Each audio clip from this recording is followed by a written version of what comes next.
নমস্কার, আমার নাম আয়ুষ্মান দাস।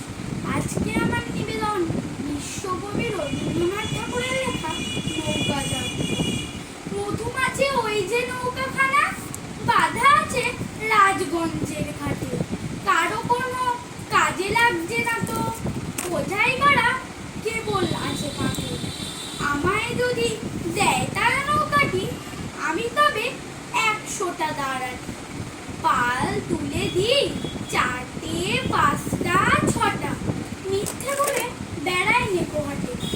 আমি কেবল যাব একটিবার, 7 সমুদ্র 13 নদী পার। তখন তুমি কেঁদো না মা যেন, বসে বসে একলা ঘরের কোণে। আমি তো যাচ্ছি নেকো চলে, রামের মতো 14 বছর বলে। আমি যাব রাজপুত্তুর হয়ে, নৌকা ভরা সোনা মানিক করে। আশুকে আর শ্যামকে নেব সাথে, আমরা শুধু যাব মা 3 জনে। আমি কেবল যাব একটিবার, 7 সমুদ্র 13 নদী পার। ভোরের বেলা দেব নৌকা ছেড়ে, দেখতে দেখতে কোথায় যাব ভেসে